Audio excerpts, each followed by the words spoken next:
बहुत समय पहले की बात है। बहुत बड़े भूमाकर राज करते थे तुम्हें महान राजा भीमम के नाम से जाना जाता था। सब कुछ था तुम्हारे पास, पर शांति नहीं थी। इसीलिए शांति की खोज में अपना संपूर्ण राज अपने पुत्रों को सौंप कर हिमालय पर्वत की ओर चल दिए।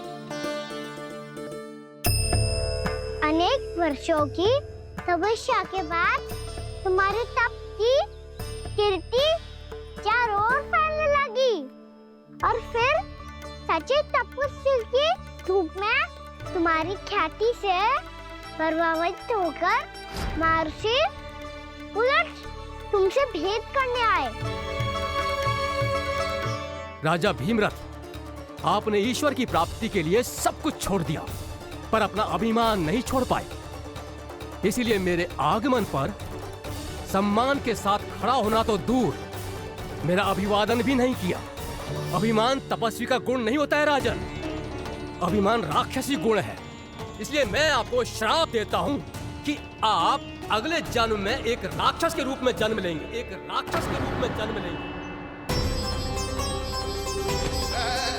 मुझे क्षमा कर दीजिए महर्षि, मैंने जानबूझकर आपका अपमान नहीं किया है। मैं तो यहाँ पर शांति की खोज में आया था। अपने भीतर के संसार में गहरे सोच विचार में डूबा हुआ था मैं। मुझे क्षमा कर दीजिए महर्षि, मुझे क्षमा कर दीजिए। अपनी भूल का आभास प्रायश्चित की ओर पहला पग होता है। मैं अपना श्राप तो वापस नहीं ले सकता, परंतु आपको एक वचन अवश्य दे सकता हूँ। जब भी प्रभु नारायण का अवतार होगा, आपको उचित समय पे वो वरदान देंगे जिसकी आप लंबे समय से प्रतीक्षा कर रहे हैं।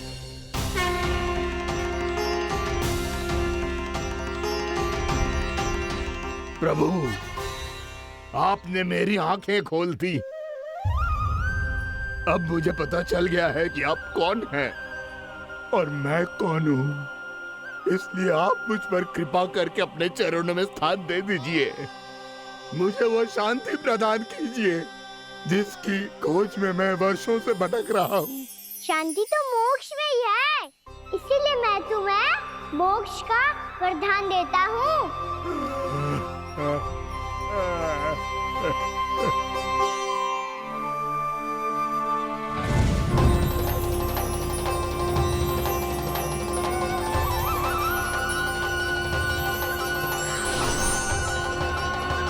प्रभु की ये लीला सदैव स्मरण रखी जाएगी।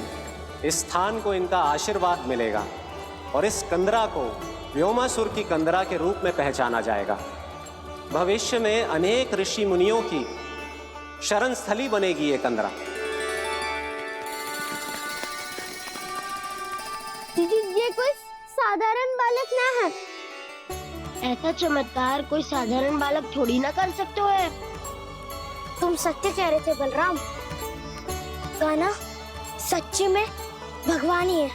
तभी तो सब देवता इसे बसाने और इसकी ओर से युद्ध करने आते हैं। तुम सब ऐसे आंखें फाड़ के क्यों देख रहे हो मुझे?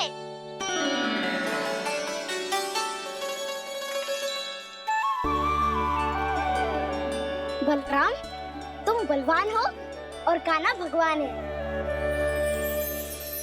दूर दूर तक कोई दिखाई न दे रहा है। ना जाने किस हाल में होंगे बालक।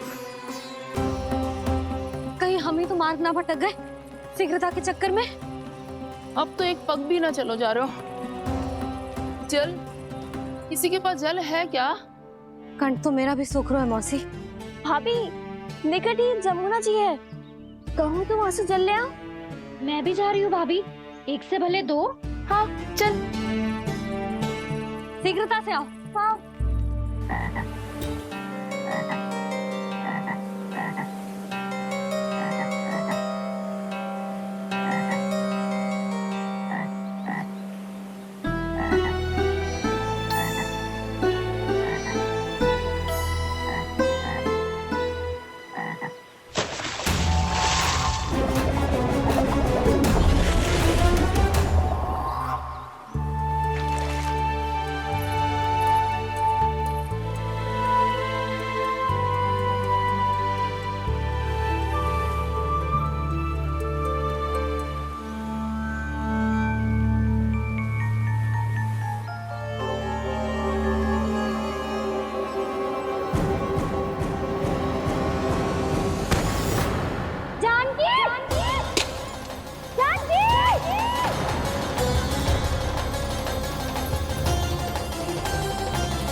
जानकी, जानकी,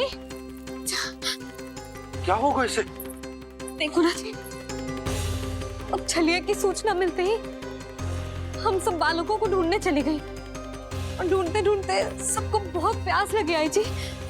तो जानकी जमुना जी की नदी से जल लेने गई और उसने जमुना जी का पानी पिया और उसकी जेदशा हो गई। बालक कहाँ है? वो ठीक तो है ना? ऊपर से सब ठीक है, पर भीतर से बहुत भयभीत है सब। जानकी तो बिल्कुल नीली पड़ गया है। लग तो है विष फैल गया है इसको पूरे तन में। मथुरा के सौ से विदेश जी को बुलाए गए हैं उसके उपचार के लिए। जैसे ही इसने जल को मुंह से लगाया, जे गिर पड़ी। चटपटाने का अवसर भी ना मिलो। हाँ वैद्य जी, और निकटी मृत पशु भी पड़े हुए थे।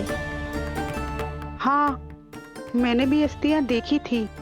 इसका तो यही अर्थ हो सकता है कि समस्या वहाँ के जल में ही हो।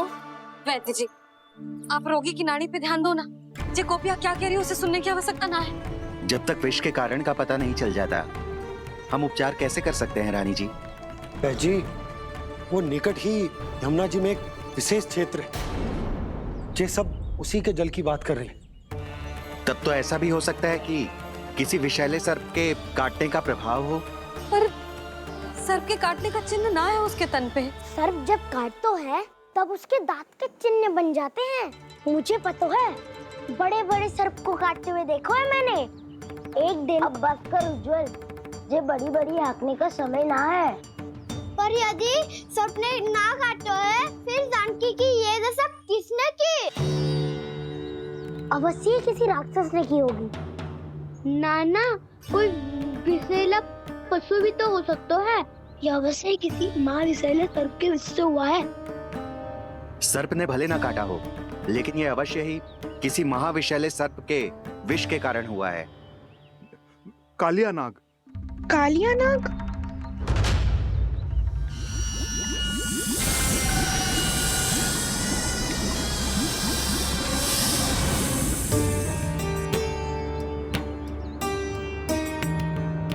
संकेतों से तो ऐसा लगता है कि जानकी ने कालिया नाग के क्षेत्र के विशाल जल पी लियो है।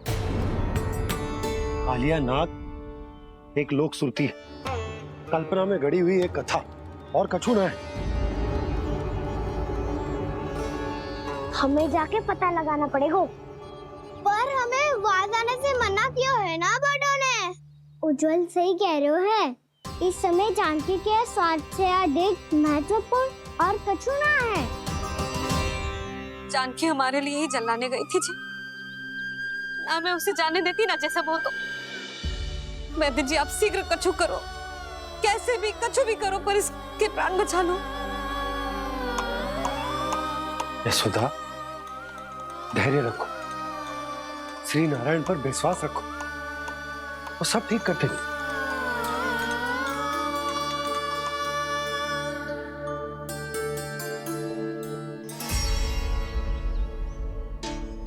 विष की काट की मेरे पास जितनी जड़ी बूटी थी, मैंने सब अर्क बना के पिला दी, पर इसकी दशा में अभी तक कोई सुधार नहीं दिख रहा है। यह अंतिम जड़ी बूटी है। अगर इससे भी चमत्कार नहीं हुआ, तो फिर जो नारायण की इच्छा।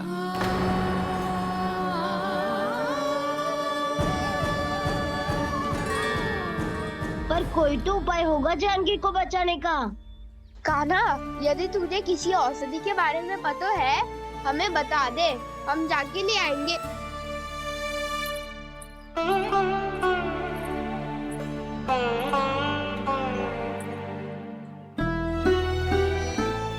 हे नारायण, हे प्रभु, मेरी जानकी के प्राण बचा ले प्रभु। या तो मैं अपने आप को कभी क्षमा न कर पाऊंगी। ये सारी मेरे ही कारण बनाई थी। उसकी रक्षा करो प्रभु, मेरी पुकार सुनो। कान्हा, तूने हमें बकासुर से बचाया था ना? और बकासुर से भी तो, और छलिया से भी तो तूने ही बचाया था ना हमें। क्या ऐसा कोई उपाय ना है जानकी को बचाने का? धनवंतरी,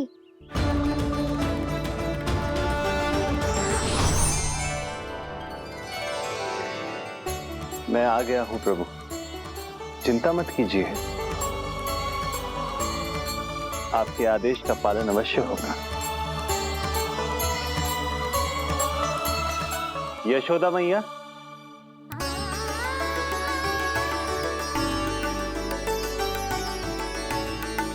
मैया आपको कोई पुकार रहा है।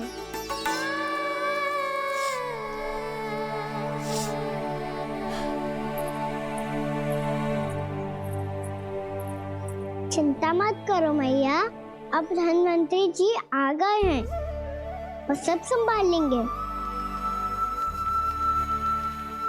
धनवंतरी जी कौन है? जिन्होंने संसार का आयुर्वेद दिया, आरोग्य के देवता, वे श्री नारायण के अवतार।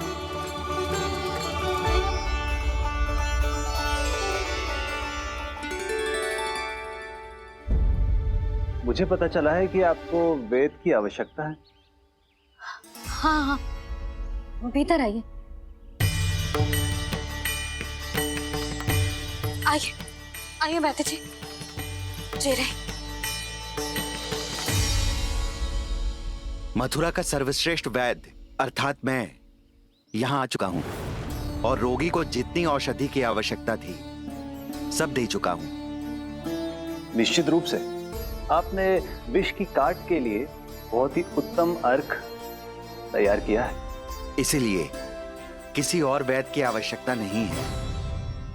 किंतु आप अकेले कितना कुछ करेंगे वैद्यराज, मुझे अपना सहायक ही बना लीजिए। पर जो करना था मैं पहले ही कर चुका हूँ।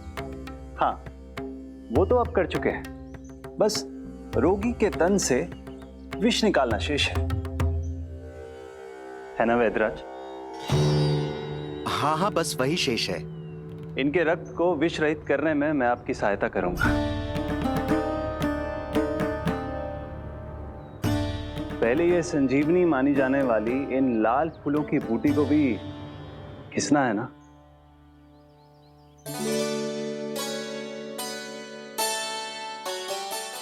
हाँ हाँ, तुम सही कह रहे हो, इसे अच्छे से घिसो।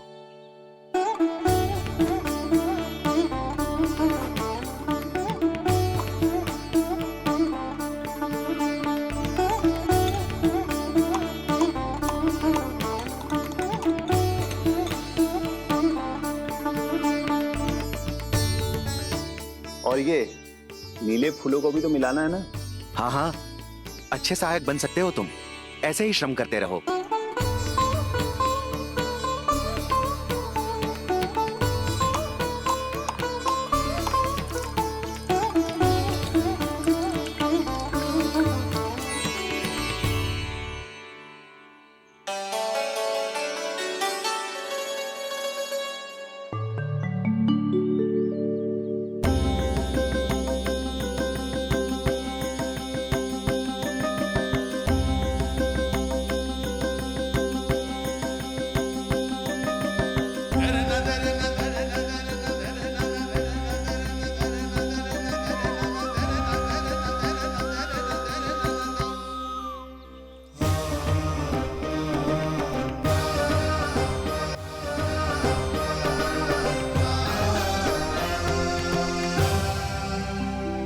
जानकी स्वस्थ तो हो जाएगी ना धनवंतरी जी? धनवंतरी? प्रभु, अब मैं क्या करूं? आपने तो स्वयं ही मेरी पहचान उजागर कर दी। जी क्या करो कान्हा? आप सब ऐसे क्यों देख रहे हो? मैया कहती है ना, सभी वैद्य धनवंतरी जी का ही रूप होते हैं।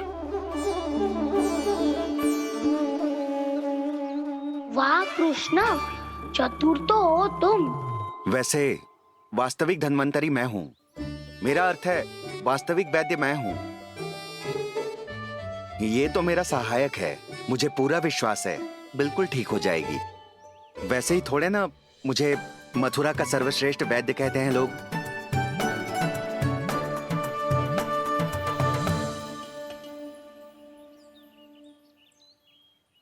जसोदा भाभी, जशोदा जी, जानकी को चेतना आ गई। जानकी, जानकी, जानकी, तू ठीक है ना?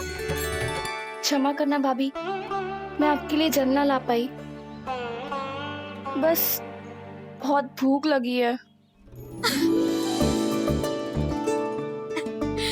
मैं अभी कच्चा लाती हूँ। जानकी, माखन खाओगी?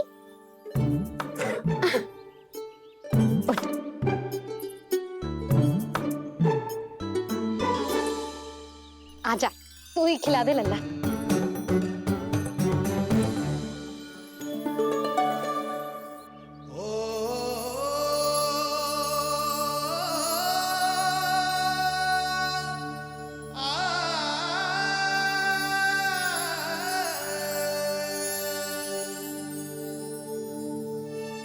तुम सब मेरे लल्ला को माखन चोर कहती हो ना?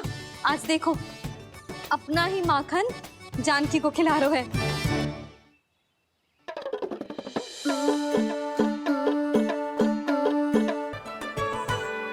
जानकी की जिज्ञासा तब हुई जब जय यशोदा काकी की सेवा कर रही थी, और अब देखो स्वयं भगवान ही इसकी सेवा कर रहे हैं। जानते हो इससे क्या सिद्ध होता है? जो भी यशोदा मैया की पूजा करेगा, अर्थात अपने माता पिता की सेवा करेगा, उनके साथ सम्मान से व्यवहार करेगा, ईश्वर स्वयं उसका ध्यान रखेंगे। कभी धन्वंतरी के रूप में तो कभी स्वयं कान्हा के रूप में। भक्त और भगवान का देखो कैसा ये अनुराग, स्वयं करे सेवा प्रभु, अद्भुत गोपी का भाग्य। प्रभु इन सब पृथ्वीवासियों से कितना घुल मिल गए हैं। ना तो ये प्रभु को भगवान मानते हैं और ना ही प्रभु अपने आप को इनसे सर्वश्रेष्ठ समझते हैं। अपने आचरण से ये सिद्ध कर रहे हैं कि ये सभी में हैं और सभी इनका ही अंश है।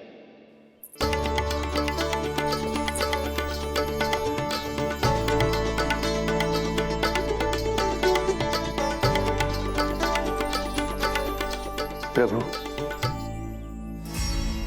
अब मुझे जाने की आज्ञा दीजिए।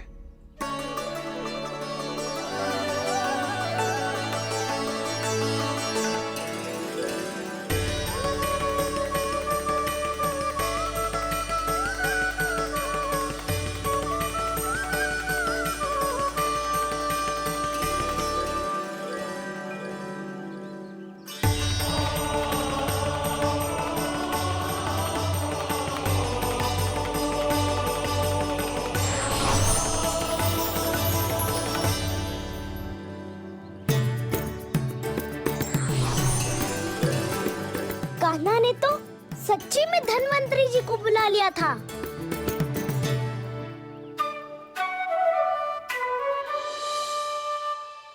जब से कान्हा का जन्म हुआ है ना, मैं तब से देख रही हूँ, तब से हम पे कोई भी संकट आती है ना, तो अचानक से कोई अपरिचित हमारी सहायता करने आ जाता है, और जाते समय कान्हा की आज्ञा लेके जाते है, और कभी कभी तो इसे प्रभु बोल के जाते है। बाबा संभालो। का जन्म हुआ है ना, मैं तब से देख रही हूँ, तब से हम पे कोई भी संकट आती है ना, तो अचानक से कोई अपरिचित हमारी सहायता करने आ जाते हैं, और जाते समय कान्हा की आज्ञा लेके जाते हैं, और कभी कभी तो इसे प्रभु बोल के जाते हैं। बाबा संभालो। यशोदा, इस जानकी को चढ़ो है और विचित्र विचार तुम्हारे मन में है। अरे सब जानते हैं कि हमारा परिवार राजसी है। तुम्हें पता ना चलते होगा, पर हमारे कान्हा को सब राजकुमार ही समझते हैं देखकर। इसीलिए उसे सम्मान देने के लिए सब ऐसा ही करते हैं, और कोई बात ना है।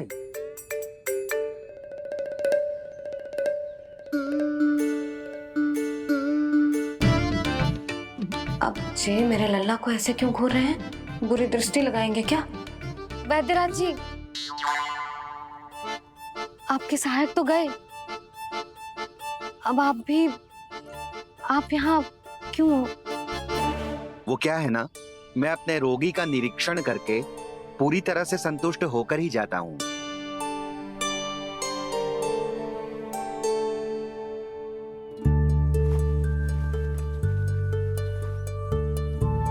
हाँ, संकेत तो अच्छे हैं, कल सुबह तक बिल्कुल ठीक हो जाएगी।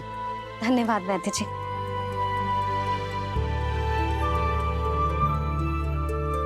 बस तो फिर हम कल पकड़न पकड़ाई खेलेंगे जानकी।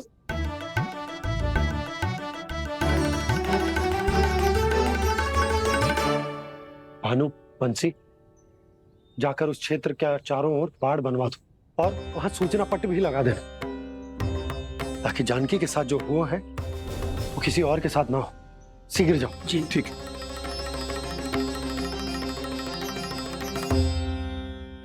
और सूचना पट लगवाने से समस्या का समाधान नहीं होगा बाबा।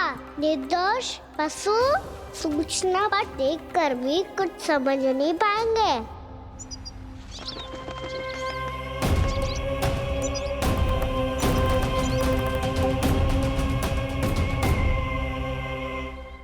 तो तुम्हारे कहने का अर्थ यह है कि व्योमासुर मारा जा चुका है और वो बालक अब भी जीवित है।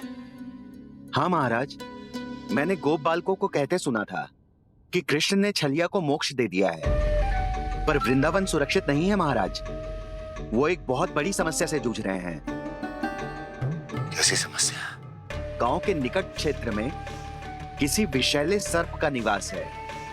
उसके विष का प्रभाव इतना भयानक है महाराज, जैसे विष ना हो, स्वयं हलाहल हो।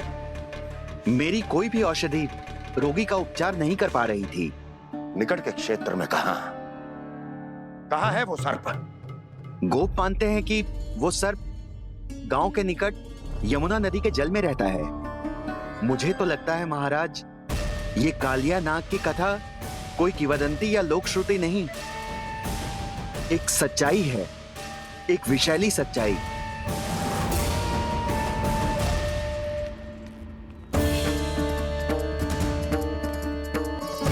कालिया का सामना करने का समय आ गया है, पर उससे पहले मुझे बुलाना होगा उन्हें।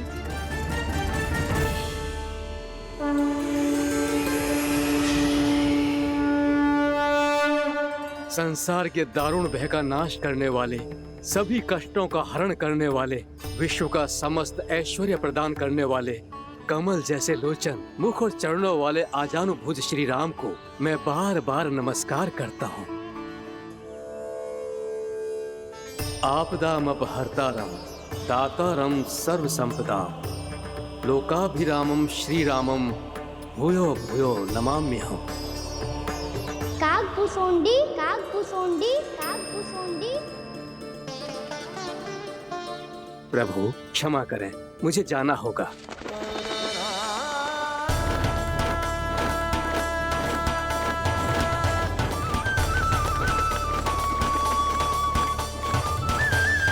प्रणाम प्रभु। अनेक बार मैं आपके दर्शनों के लिए आया प्रभु। कभी नंद भवन के झरोखों से आपके दर्शन करके चला जाता था, तो कभी दूर किसी वृक्ष की आड़ से आपको निहार लिया करता था। आज आपने स्वयं मुझे बुलाकर धन्य कर दिया प्रभु।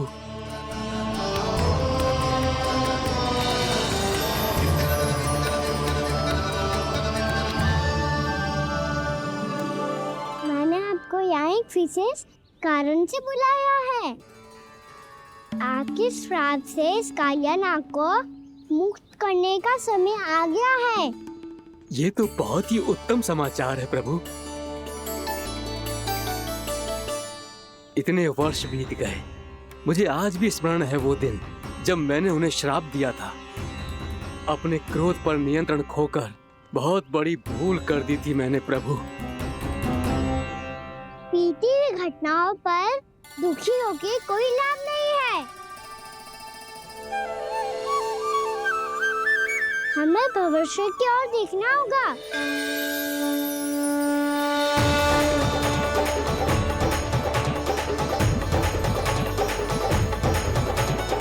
आदेश कीजिए प्रभु, क्या आज्ञा है आपकी? जब मैं कालिया नाग का सामना करने जाऊं, तो आप यही रहेगा।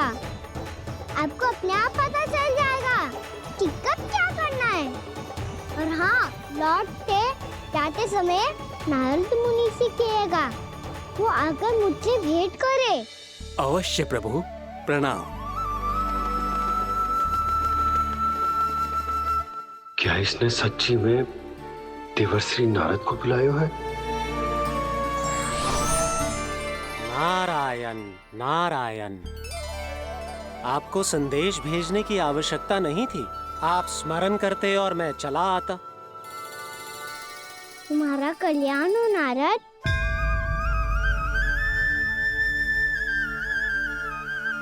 मैंने तुम्हें एक विशेष कार्य के लिए बुलाया है। आज्ञा दीजिए प्रभु। तुम्हें एक बात फिर कंस से भेंट करनी होगी।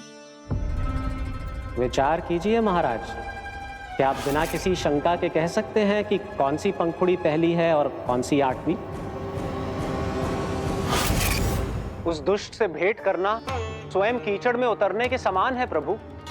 कमल पुष्प प्राप्त करना हो तो कीचड़ में उतरना पड़ता है नारद। आपका आदेश तो मैं स्वप्न में भी नहीं टाल सकता प्रभु। कंस कालिया नाग के बारे में जान गया है, पर वो उसका सामना करने का साहस नहीं कर पाएगा। मैं आतुर हूँ प्राप्ति, मूर्ख नहीं। मेरी बुद्धि फिर नहीं गई है। मैं स्वयं उस कालिया जैसे महाविषैले सर्प के सामने खड़ा हो जाऊं और अपने ही काल को आमंत्रित कर लूं। तो फिर अपने लाभ के लिए उसका प्रयोग करने का कोई और उपाय सोचिए स्वामी। कुछ ऐसा कीजिए कि यमुना नदी का पूरा जल विषैला हो जाए और वृंदावन वासी उसका उपयोग करे, और आपका काल कहलाने वाला वो बालक स्वयं काल के गाल में चला जाए। उत्तम उत्तम सुझाव है प्राप्ति। अब मुझे उस कालिया तक पहुंचने का मार्ग ढूंढना होगा। उसको विवश करने का कोई उपाय ढूंढना होगा, क्योंकि व्यक्तिगत रूप से उससे भेंट करना असंभव है। असंभव। आप सही कह रहे हैं प्रभु। कंस में उतना सामर्थ्य नहीं कि वो कालिया नाग का सामना स्वयं कर सके। वैसे तो कालिया गरुड़ देव का भी सम्मान नहीं करता, तो फिर वो कंस का सम्मान क्यों करेगा भला? नहीं करेगा, पर कंस तुम्हारा सम्मान अवश्य करेगा नारद। तुम्हारी बातें भी सुनेगा और मानेगा भी। ये मेरी योजना का बहुत ही महत्वपूर्ण भाग है। तुम कंस के पास जाओ और कहो कि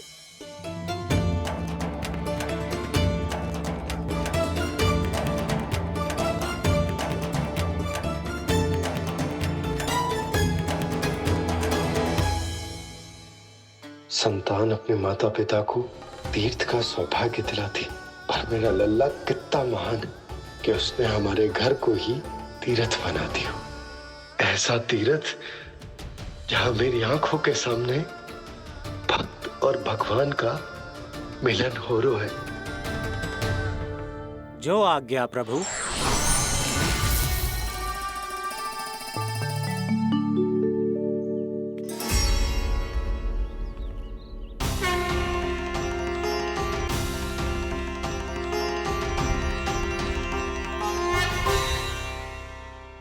बाबा, कान्हा, ये सब क्या चल रहा है? पहले काक भुसुंडी जी और फिर जे नारद जी। क्या योजना बना रहे हो तुम? कान्हा, बता ना लल्ला, क्या सोच रहे तू? कान्हा देख, अगर तुझे अपने बाबा को ना बताना हो ना, तो अपने भक्त को बता दे। क्या सोच रहे हो लल्ला? क्या करने वाले हो आप?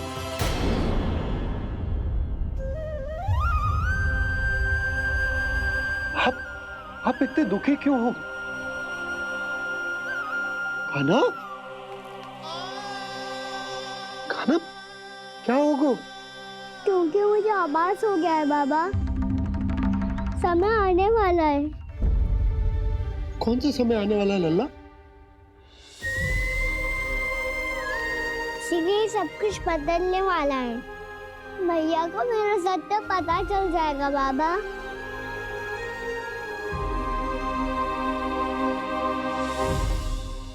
पर लल्ला, इसका काक भुसुंडी और कालिया नाग से क्या संबंध है? ऐसा क्या हुआ था और क्या होने वाला है?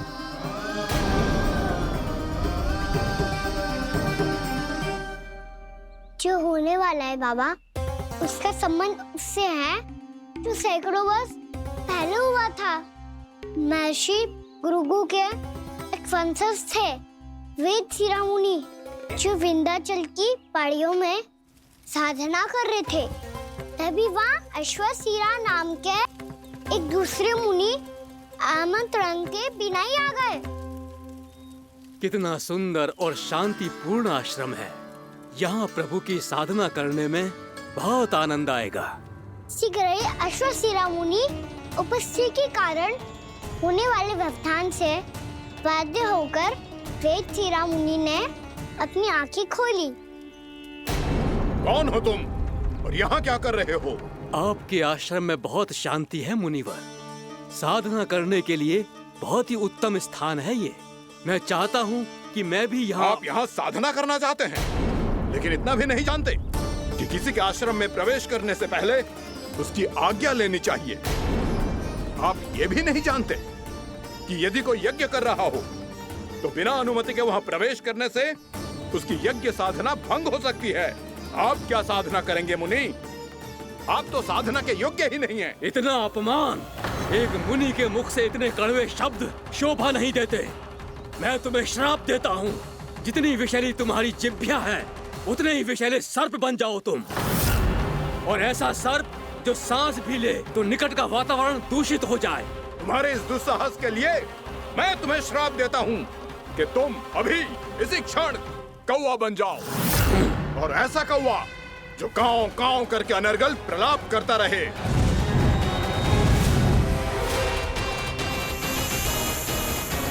ये मैंने क्या किया? ये मैंने क्या किया? क्रोध के कारण दोनों ने एक दूसरे को श्राप दे दिया। पर दोनों ही मेरे भक्त हैं, और भगवान होकर मैं अपने भक्तों को इतनी कठिनाई में कैसे देख सकता था। इसीलिए जिस संकट में उन दोनों ने अपने आप को फंसा लिया था, उसका ये क्या हो गया हमसे?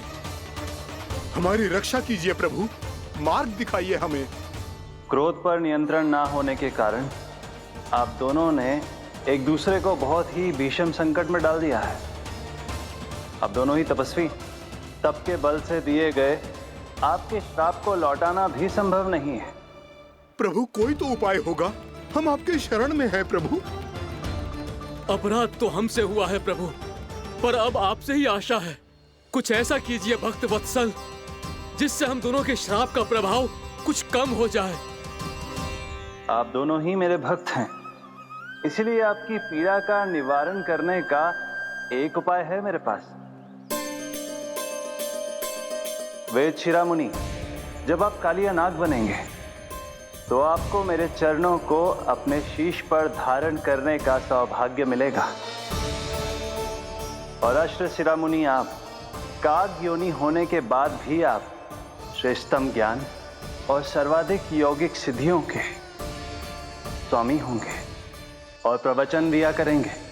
इसके बाद अश्वशिरा मुनि काक भुसुंडी बन गए, जिन्होंने आगे चलकर सेम गरुड़ देव को रामायण सुनाई। और मुनि वेदशिरा, महर्षि कश्यप और देवी कत्रियों के पुत्र कालिया नाग बनकर जल में। और अब वही कालिया नाग जमुना जी में, जिनके कारण जानकी के प्राण लगभग चले ही गए। अब कालिया नाग को उचित स्थान पर भेजने का समय आ गया है बाबा। और ये तो अच्छी बात है कान्हा, वेद सिरा मुनि को दिया हुआ तुम्हारा वचन भी पूरा हो जाएगा, जमुना जी की शुद्धि भी हो जाएगी। इस सब के बाद भी तुम दुखी क्यों हो? क्योंकि इसके बाद मैया के सामने मेरा रहस्य खुल जाएगा बाबा। उन्हें पता चल जाएगा कि उनका बालक कोई साधारण बालक ना है। भविष्य में जो होने वाला है उसे सबके सामने घटने से रोकना मेरे लिए भी संभव ना होगा। मैया को सब पता चल जाएगा। क्या पता चल जाएगा रे मुझे?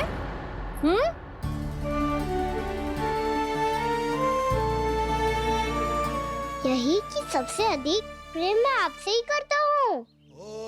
अब बस भी कर, चलो भोजन के लिए बुलाने आई थी तुम दोनों को। भूखा थोड़े ना रहने दूंगी अपने लल्ला को, मेरा लल्ला दुर्बल हो जाएगा ना। आप खिलाओगे तो ही खाऊंगा। हाँ ठीक है, मैं ही खिलाऊंगी। अब चल, आओ जी।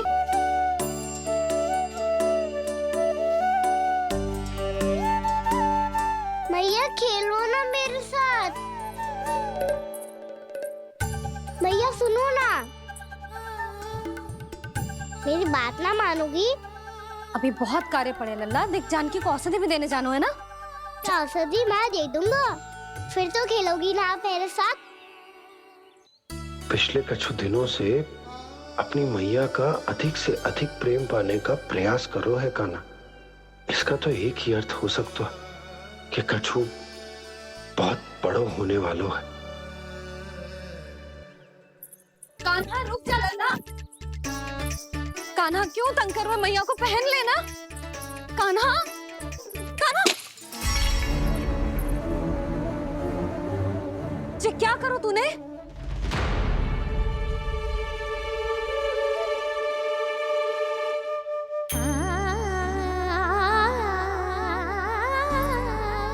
अच्छा ठीक है, अब मुंह लटकाने की आवश्यकता ना है। ये ले।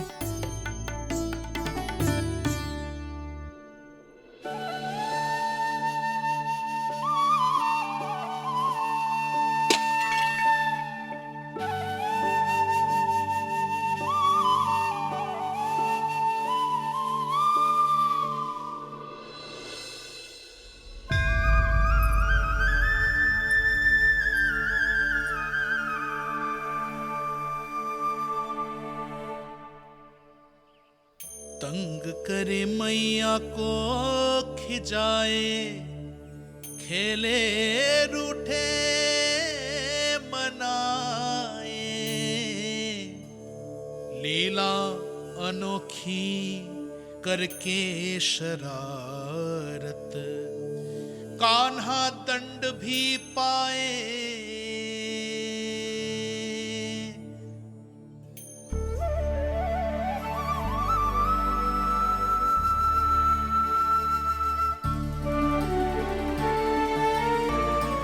रूठना मनाना, खेलना खिलाना, पहले शरारत करके क्रोध दिलाना और फिर क्षमा मांग लेना, ये सब जानबूझकर कर रहे है कान्हा। जैसे जीवन भर के लिए अपनी मैया की ममता को अपने हृदय में समेट कर रखना चाहते हो। कैसे कैसे करूं उस कालिया से मित्रता, कैसे करूं उसका उपयोग?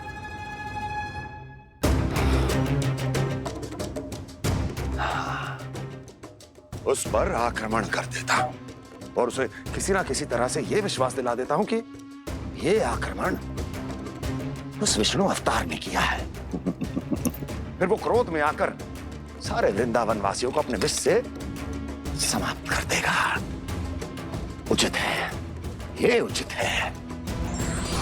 नारायण हरि, नारायण हरि।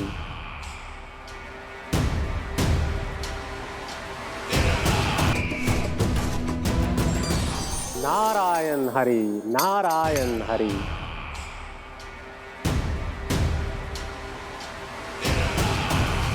प्रणाम देवर्षि। किस योजना में कितना लाभ है और कितनी हानि, यह आंकलन करते करते थक गए होंगे मथुरा नरेश। देवर्षि, आज मेरा ध्यान कैसे आ गया आपको? आप तो सदैव ही मेरे ध्यान में रहते हैं महाराज कंस। सत्य तो यह है कि मथुरा में जो भी हो रहा है मुझसे छिपा हुआ नहीं है। मैं जानता हूं कि आप किसी भी असुर को वृंदावन क्यों ना भेजें, और वो असुर कितना भी शक्तिशाली क्यों ना हो, कृष्ण का सामना नहीं कर पाता। या तो पराजय स्वीकार करके आपके पास लौट आता है, या तो फिर वीर गति को प्राप्त हो जाता है।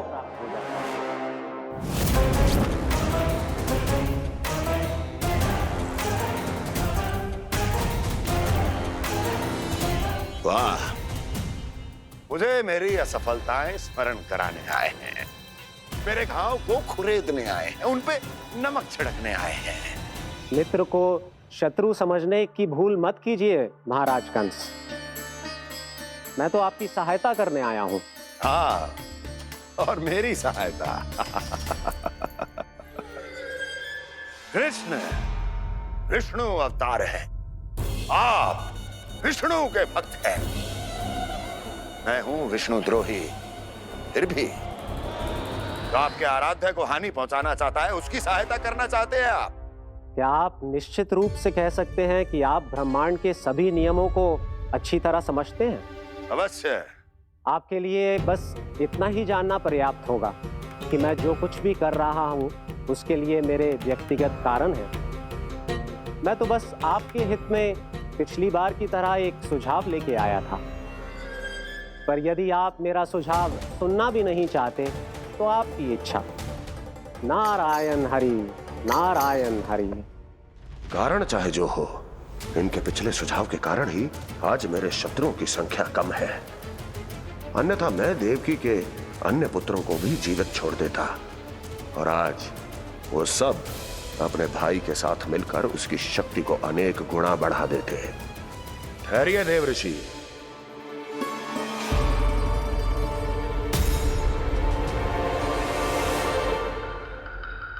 बताइए क्या सुझाव है आपके पास?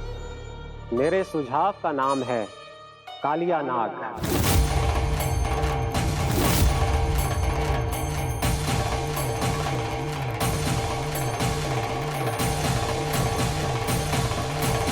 उसके विषय में मैं जानता हूं देवर्षि। तो समस्या यह है कि मैं स्वयं उससे मिलने नहीं जा सकता, उससे भेंट नहीं कर सकता। उस कृष्ण की हत्या के लिए उसको वृंदावन जाने के लिए तैयार नहीं कर सकता।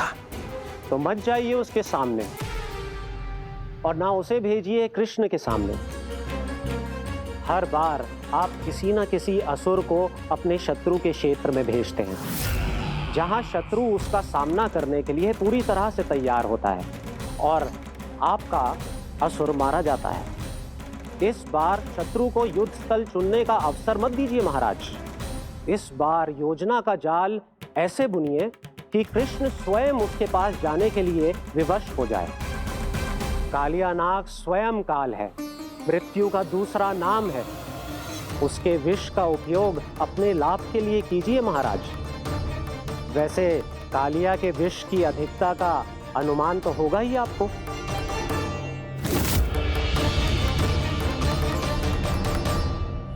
एक बार जो उसके क्षेत्र में पहुंच गया, फिर उसके विष से बचना असंभव है।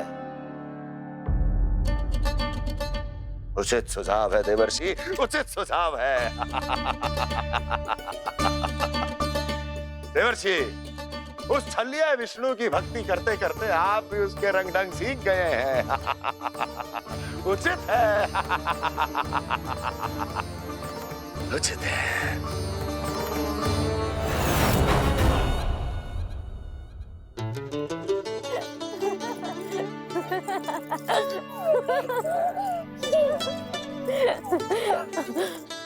बस बस, बहुत आनंद ले लियो लला। बस अब दूध पी ले। ठहर ठहर, गर्म है। जी ले ले।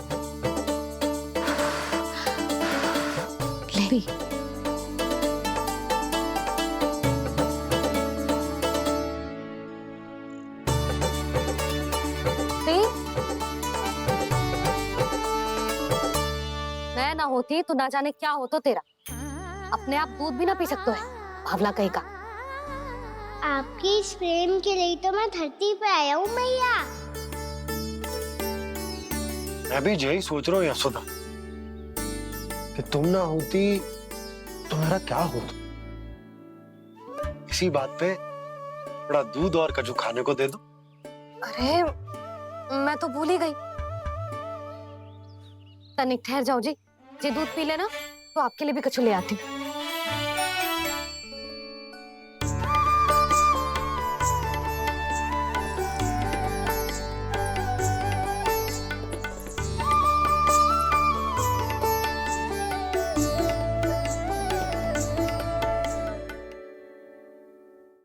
प्रणाम महाराज।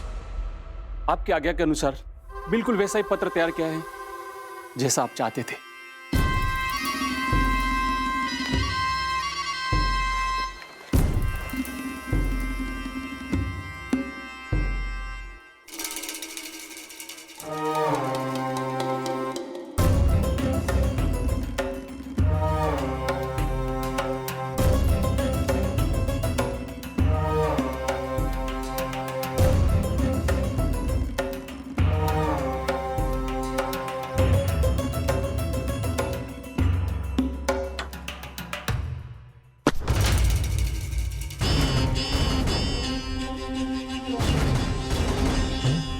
कृष्ण जन्म से लेकर आज तक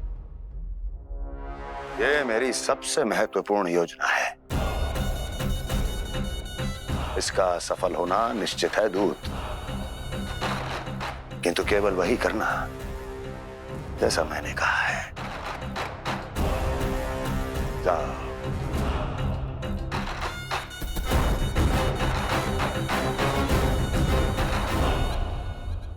कान्हा,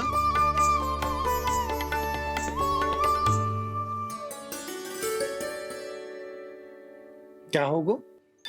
बाबा मैं चाहता हूँ कि मैया की स्वामता क्रिस्टल फ्रेम की वर्षा मुझ पे सरते ऐसे होते रहे। वो तो होती रहेगी लल्ला। अपने लल्ला के लिए किसी मैया का प्रेम कभी कम हो सकता है भला?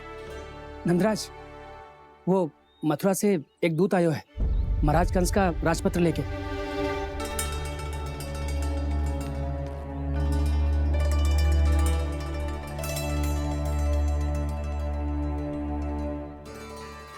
कान्हा अब क्या करने वाला है? तेरे बाबा कहाँ गए? हाँ? कंस मामा का खेल आरंभ हो गया है, पर मैया वो सब सुनेगी तो व्यर्थ चिंतित हो जाएगी। बस थोड़ा बाहर गया मैया, कछु खा लिए से। बाहर इस समय? मैया क्या होगा? मैया देखो ना, पीठ पे कुछ हो रहा है। मेरा हाथ ना पकड़ो, आप करो ना। दिखा यहाँ।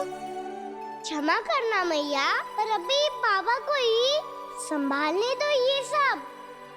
कहिए, क्या संदेश लाए हैं आप? नहीं नंदराज नहीं। महाराज कंस का आदेश है कि ये संदेश सभी गांव वालों के साथ ही पढ़ा जाए। ठीक है, मैं गांव वालों के सामने पढ़ दूंगा, पर मुझे तो दीजिए पढ़ने के लिए। महाराज की आज्ञा का पालन करना आपके लिए भी आवश्यक है नंदराज। सभी गांव वासियों की सभा बुलाइए। बंसी, सभी गांव वालों की सभा बुलाओ। राजपत्र में ऐसा क्या संदेश भेजो है कंस ने? अब मेरे पत्र को पढ़कर सब भौचक के रह जाएंगे। और वो कृष्ण, उस कृष्ण के पांव के नीचे से तो भूमि खिसक जाएगी, आकाश फट पड़ेगा, बिजलियां गिर जाएंगी। प्राप्ति, ओ प्राप्ति, कंस का पत्र। स्वयं को बहुत अधिक शक्तिशाली समझता है ना वो। अब देखता हूं कैसे वो इस महासंकट का सामना करता है। वो कृष्ण, वो अपनी मृत्यु स्वयं चुनेगा या मृत्यु की वेदी पर चढ़ा देगा। प्रिय वृंदावन वासियों को।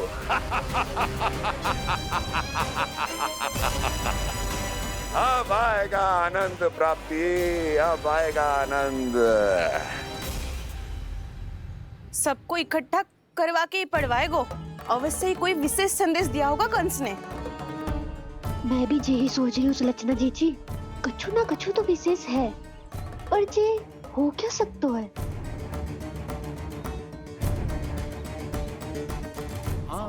बात तो सही है। ऐसा कहाँ हो सकता है? सभी गांव वासियों के सामने कहा जाए, कछु तो विशेष अवश्य लग रहा है। बाहर तक कोलाहल क्यों हो रहा है? मैया, मैया, अब क्या होगा? मैया देखो ना, सर पे कछु हो रहा है। लल्ला, नारायण ने तुझे हाथ दिए हैं ना? पीठ की बात अन्य थी। अपने सिर की सेवा स्वयं कर। सर पे तो हाथ पहुंच रहा है ना?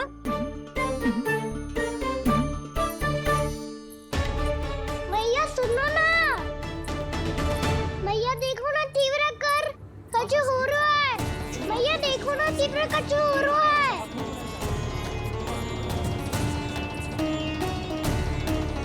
सब लोग आ चुके हैं, अपना संदेश सुनाइए आप। गोपराज नंद और सभी वृंदावन वासियों को सूचित किया जाता है कि मथुरा अधिपति और आप सभी के महाराज कंस ने कल सुबह भव्य पूजा का आयोजन किया है। इसके लिए राज्य को वृंदावन के क्षेत्र के निकट यमुना नदी के मध्य में खिलने वाले 1 कोटि कमल के पुष्पों की आवश्यकता है। इसीलिए आप सभी को यह आदेश दिया जाता है कि ये सभी कमल के पुष्प प्रथम पहर से पहले राजसभा में पहुंचा दिए जाए। इतने सारे वो भी प्रथम पहर से पहले कैसे हो सकते हैं? यदि आप ऐसा करने में असफल रहे तो इसे राज आज्ञा का उल्लंघन माना जाएगा और राजद्रोह के आरोप में आप सभी को कड़े से कड़ा दंड दिया जाएगा। स्मरण रहे, यदि कल की पूजा में इन 1 कोटि कमल के पुष्पों का ना पहुंचने के कारण कोई व्यवधान आया तो समस्त वृंदावन वासियों को दोषी माना जाएगा और पूरे गांव को निवासियों सहित धूल में मिला दिया जाएगा। कल प्रथम पहर तक का ही समय है आप सबके पास।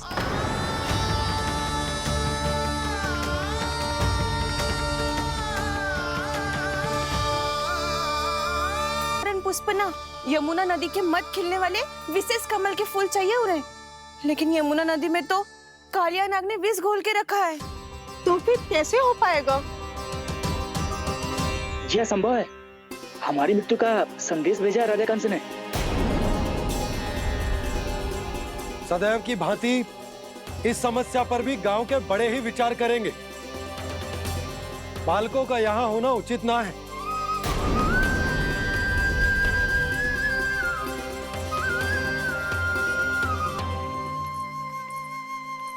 लल्ला, ले जे गेंद ले, जा अपने सखाओं के साथ खेल। सुबह उज्जवल, मधुमंगल वसंता, देखो मैया ने क्या दिया है। चलो खेलें, बहुत आनंद आएगा आज।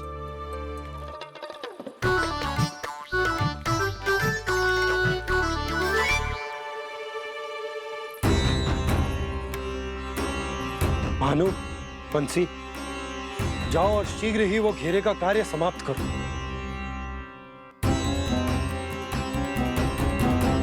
पर कछु ना कछु तो करना पड़ेगा ना। पर हम कर ही क्या सकते हैं? पुष्प लाने को और कोई उपाय है भी तो ना। मैं चला जाऊंगा जमुना जी में। वैसे भी मेरे जीवन के कितने दिन शेष बचे हैं। गांव के लिए, समाज के लिए कुछ करके मरूं, तभी तो शांति मिलेगी। ना काका, यदि आप उस विषैले जल में छलांग लगा भी दोगे, किंतु 1 कोटि कमल पुष्प एकत्रित कर पाना आपके लिए संभव ना है। इससे अच्छा है कि मैं चला जाऊं। यदि मैं मर भी गया तो मेरे पीछे रोने वाला कोई ना है। किसी को कहीं जाने की आवश्यकता ना है। गोप नरेश होने के नाते ये मेरा कर्तव्य है कि मैं आप सबकी रक्षा करूं। नंदराज, आपको जाना है तो जाओ। हरिया, काका, भैया सब चले जाओ। लेकिन आपको पता है वहाँ का जल कितना विषैला है। आप लोग एक क्षण भी जीवित नहीं रह पाओगे। फिर कैसे इकट्ठा करेंगे 1 कोटि कमल पुष्प? आप बात तो सही कह रही हैं शांति, उस दुष्ट कंस ने ऐसी मांग रख के हम सबको फंसा दियो। हम में से कोई भी क्यों ना चला जाए। कौन सा खेल खेलें? गेंद पकड़ खेलते हैं। पर एक बात सुन लो सब, कोई भी तीव्र गति से ना फेंकेगा गेंद को। भैया ने फ्रेम बनाई है मेरे लिए। सब तैयार हो?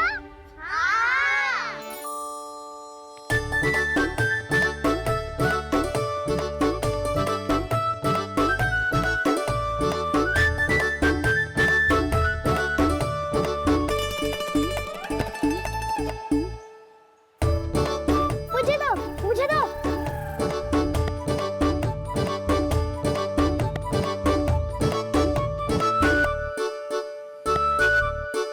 मुझे दो, मुझे दो।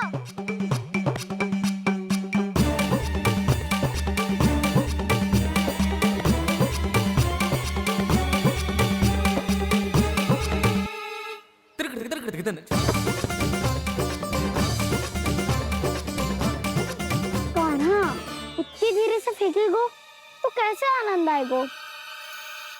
थोड़ा बल लगा के फेंक।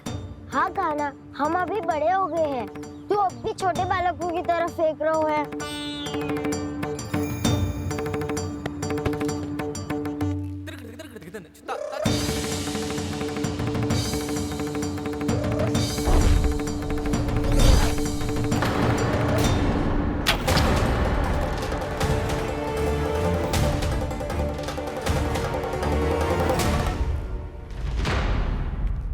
दीदी जी क्या करो कान्हा?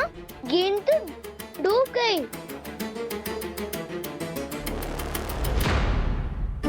अच्छा, तो ये सब इसकी योजना का भाग था ताकि ये कालिया का सामना कर पाए। तुम सबने तो कही थी तीव्र गति से फेंको। देखो फिकवा दी ना मेरी गेम।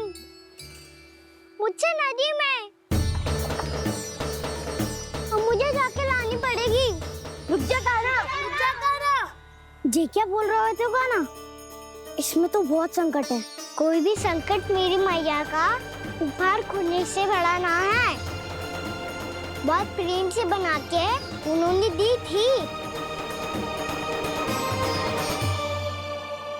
हे नारायण, कोई उपाय समझ में ना आ रहा है। मैया, हम कैसे करेंगे हम अपने गांव की रक्षा? कीड़े पड़ेंगे उस दुष्ट को। यदि उसके कारण किसी के प्राण चले गए तो कौन सा फल मिलेगा उसे इस पूजा का? तुम सही कह रही हो यशोदा। हमारे पास कोई और दूसरा